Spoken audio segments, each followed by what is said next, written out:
tell us about the amendment that was passed today. The amendment passed today was to remind teachers that in Texas, even though you're teaching AP U.S. history, you still teach the Texas standards.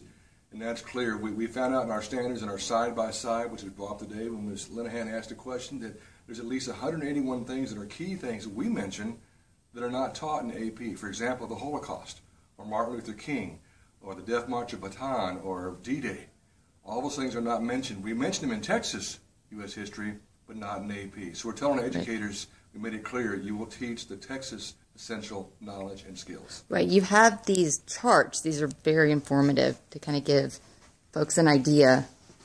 Sure. In AP, they discuss the dropping atomic bomb and the internment of Japanese Americans. Well, in Texas U.S. history, we do both of that. In fact, we actually discuss the internment of German Americans and Italian Americans.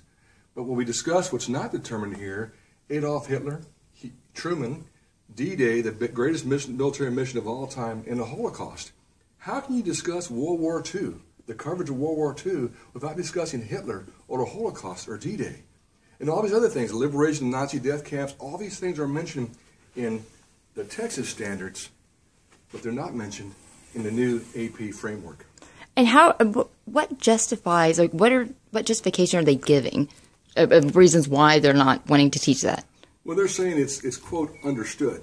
Teachers will be flexible, and yet right now, in the current session, it says whatever is in their content is what's teachable, what's to be tested on. So these things are not listed. And the other chart, too, the real shocker on civil rights is that they discuss Black Panthers and civil rights. Well, so do we in Texas. But what we discuss and they don't cover, we discuss Martin Luther King, both his letter from jail and I Have a Dream speech. The first African-American president, Barack Obama. I'm shocked that those two items, two people, are not even mentioned at all in AP history. Rosa Parks, Chavez, on and on. All those things are covered in Texas U.S. history, but not covered in the AP. And the concern is that, you know, they're telling us what's important, what is testable, what's in their framework or their concept outline. These are the things they actually put in their 52-page outline and what we listed. So you can tell. So when Ms. Linahan was talking today and mentioned, well, there's a side-by-side done of how to teach it.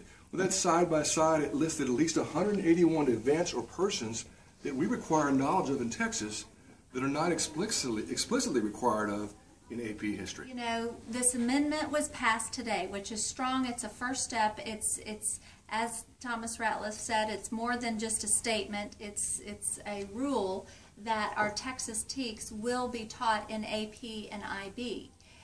But that's not enough, because without this resolution passing on Friday, all of these things that are missing that must be taught because of the thematics of this new AP framework and what will actually be tested. Used to, it didn't matter what the political beliefs of your child's teacher was. When you have events and a chronological history that has to be taught, when you have to teach that the Holocaust happened. Right, not as fact and not... Right, as fact.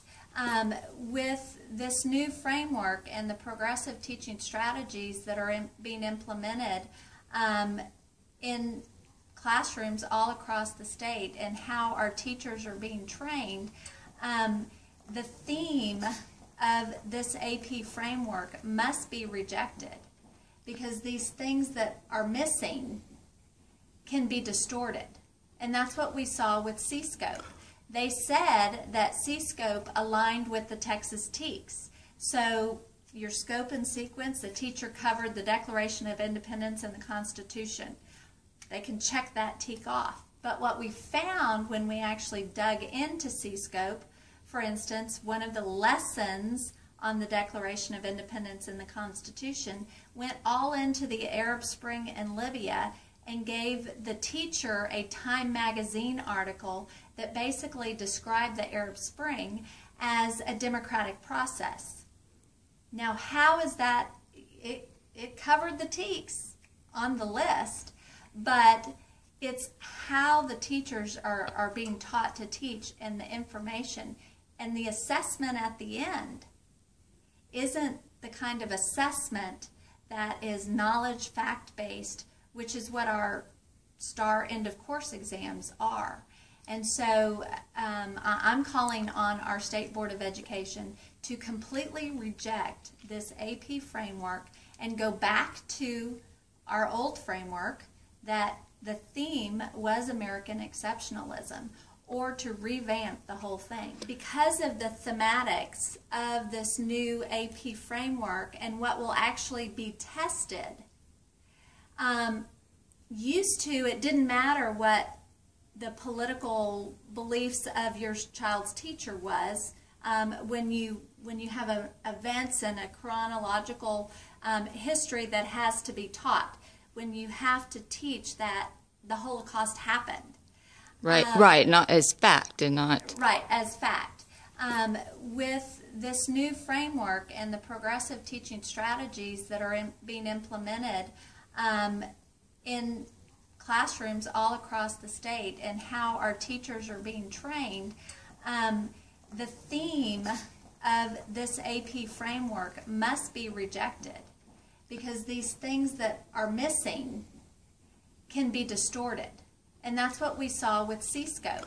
They said that C-Scope aligned with the Texas TEKS. So your scope and sequence, the teacher covered the Declaration of Independence and the Constitution.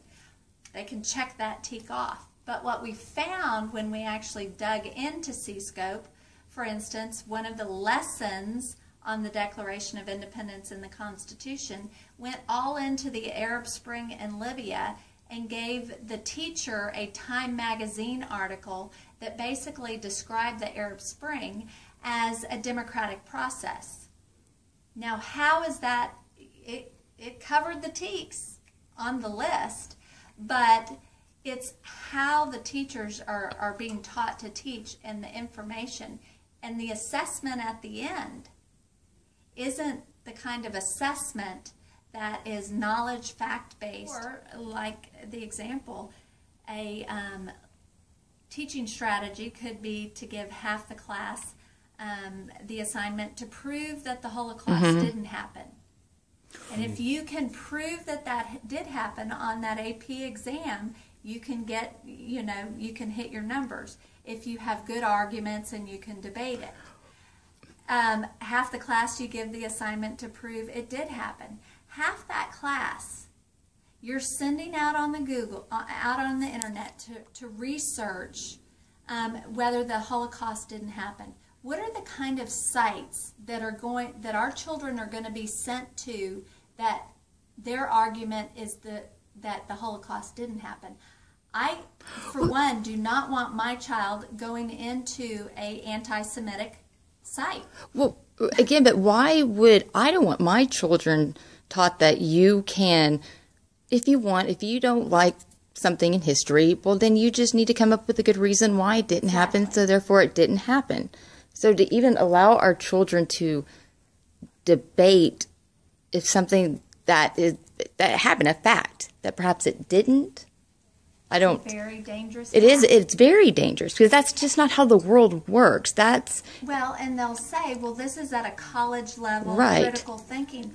Well, you know what? I don't want my child at the college level right. to be taught that too, and I reject these history teachers in our universities who are putting out this message, and right. It is happening across the country. Too many kids have told me. We had some friends in the military too, now coming back, going to school, and they're telling me basically that in college, their U.S. History 101 is really I Hate America 101. Oh, now that breaks my heart. Mm-hmm. And when I find men and women in uniform going back to college, and could be any college, but they're hearing that theme, it's so negative about America. Again, could you imagine your U.S. History 101 and the kids are saying, really, it's I Hate America 101. Right. That breaks my heart. That's outrageous. And that's why this battle is so, so important. Oh, I absolutely agree. But there is nothing new about it. There is nothing new. Luca, thank you. No, thank you very much. There is nothing new about it. And this is the point. We have been seeing the same process of normalization, of sanitization of history in Europe. If you go to Germany and go to a German history thing, it will be we hate Germany, we are so bad, we're so awful, and so on, and it will be constant. They say nothing good about Germany, nothing good about what was different, what was interesting in the German idea, They pretty much put it down under the rug. They sweep it under the rug. The fact that Germany was the product of, yes, aggression, but also of a movement of freedom. They say almost nothing about the revolution of 1848. It was important. It was something that was great about Germany. They delete that. Italy, in Italian history, everything bad. Everything bad. You see the patriots that died in the 1870s, 80s, until the First World War, there were a lot of people that were there. They died because they wanted to have unified Italy. They say nothing about that. So they have to take away the good parts, because in order to push down a globalist ideology, they have to remove everything that is good about their country. We've been seeing that. In the UK, it's the same. Well, they say the empire is bad, we did so many bad things, but they never say about the fact that the impact that the British Empire had in India. India never had a unified idea. The national identity of India was created by the fact that they had to face the British Empire. So it's not all bad. The problem is that they never put things in context.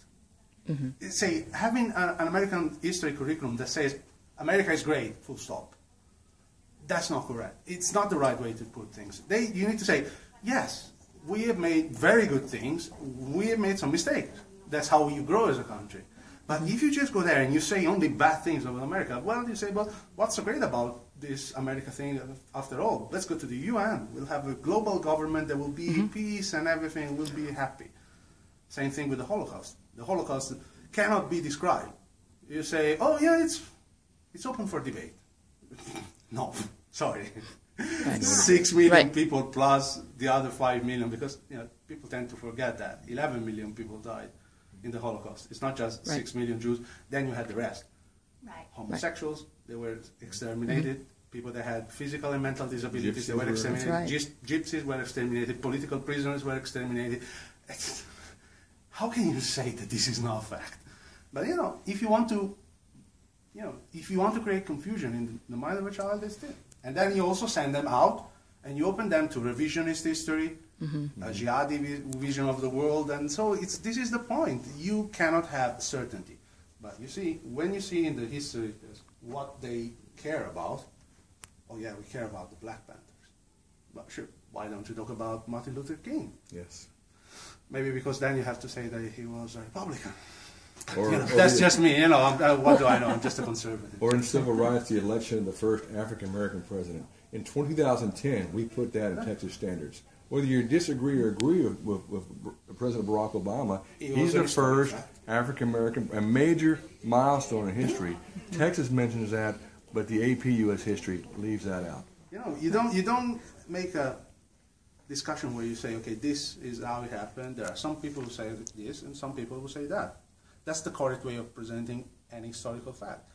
But if you don't put it down in the framework, it means that you want to be completely free to just put it however you want it without having the parents coming out and say, I don't like the way you're doing this. So it's a tricky thing, but there is nothing new.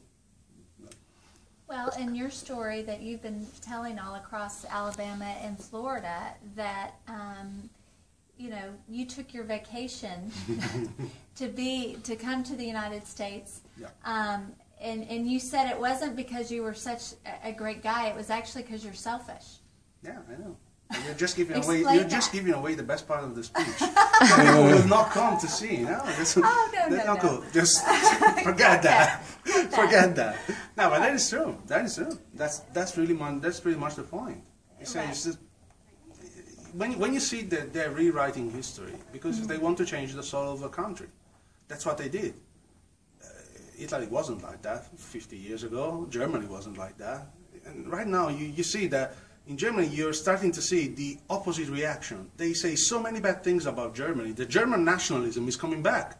Because if you overdo it, the kids, they will go there and they say, no, maybe this Hitler guy wasn't all bad. They've been telling me since I was this told that he was the devil, that he was everything, and maybe they just go back. So it's dangerous. This is really the point. They want to change America. if you love this country, you need to stop it. And you need to stand with us and fight. As an observer today, from the listening to the arguments for and against the amendment, and what you heard, and what we are seeing in our schools all across Texas as moms, is that it's no longer a kid from Corpus Christi, Texas, or Argyle, Texas. They want him to be a global citizen. They want him to lose that identity. Well, when you take out the good, so why would you be loyal to your country? Because all you know about your country is the bad. Right. So I'm not going to be loyal. My country's awful. We dropped an atomic bomb, but they don't mention Pearl Harbor. So I mean, so I'll always tell the bad story, the bad side of the story. My biggest concern is that I think it is a threat to national security. Yes. If we continue to teach our children what's wrong with America, what's bad for America, why would any of these kids want to grow up to defend America? They're not going to. And so if we don't teach American exceptionalism, if we don't teach all the good things, and like I said, the bad as well. But, what we have done as a country in such very little time that, with we abolished slavery. We have women's rights when, they couldn't vote. We've done these things. And you look across, in the Middle East, what's going on. Someone can't leave their homes. Saudi Arabia, they need someone to escort them. They can't drive. They're really, as women do not have rights in other parts of the world, but we continue to demonize our country. And that's just, an example.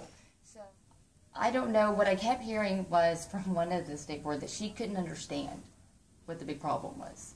Because she just didn't see it with her people, and she didn't get any complaints. As a parent that, involved with my kids' school, and, I love our country, and my kids are Americans. They're Texans. They're not global citizens. I'm not going to raise global citizens. They're more than Americans. They're Texans. I like that. I know. Like they would say, no, I'm from Texas. We pledge to the American flag and the Texas flag. And it's interesting because when we grew up, I'm going to give away my age here. I remember when the TV went off, because we had 3 or 4 stations, it was the national anthem. That was the last thing they played on TV, so we had it everywhere. Yeah, everywhere we had that. In Italy we had it as well. In the UK, in Germany, everywhere. Right. End of transmissions, you had the national anthem. Right. Then it was replaced by something, and then it became the European anthem. Right. And because obviously you don't really have a national identity anymore. Now, if you look at my passport, it says here, the Italian Republic. But first, it's European Union. So my citizenship, I am an Italian citizen, but first, I'm a European citizen. So that's how they take away your identity. Wow. They're chipping it away. Next time, you will not have the symbol of the Republic. You will only have the 12 stars of the European flag. The passport will not be red anymore. It will be blue because of the flag. Or maybe it'll be blue United Nations. And then you will have the United States of Europe or the United Socialist States. They've been trying that since the 50s. But there's one thing that they found. It's not going to be the USE. It's going to be the USSE. Because the socialist thing, it will be there. That's what they want. That's why people in Eastern Europe, they don't want to hear about that. They say, we've been there. We've been 50 years under the Soviets. We don't want to end that way. You want parents to stand. Yeah, absolutely. There is no other way. There is no other way. Parents need to speak up. Parents do not, don't be bullied from, the school board members or teachers. They're not afraid to say anything. I know parents are... And then when they get it, they go, how has this gone? Well, this has been going on. It's been creeping in and creeping in and creeping in. And, we have to do something. And you've really taken the lead on this. Thank you so much. Well, thank you. And really thanks to us all. Ken Mercer for taking a stand and making it public. Because really, that's what we talked today with Lieutenant Governor Dewhurst about. We can't wait for legislators to fix this because our kids are in school today, and their lives matter, and so absolutely it takes people standing up and warning. Well, and a good example. I'll give a quick example, then we need to go. But so a couple years ago, when my son, who's in 5th grade, had that test for 9/11, and it blamed our country for 9/11. Well, do you know that the pushback I received were from kids that were 18 to about 24 years old? No, it's true. It is our fault. It is our fault. Well, then we find out this one video had been shown. So this is the age group now, they're become adults, that seed had been planted. And so as adults, they're the ones pushing back, going, no, but it was our fault. It was. You just don't know. You don't know that we did deserve it. It's blowback. Everybody says so. Absolutely. Everybody says so. So it is important what we teach our kids now, because that's the foundation. Right. And so if we don't teach them history, the real history, like you said, the good and the bad, but again, why our country is exceptional. And the best correlation of a kid's success in school is parental involvement. Right. Which is, and all. So I'm telling you, parents right now, get involved. Get involved.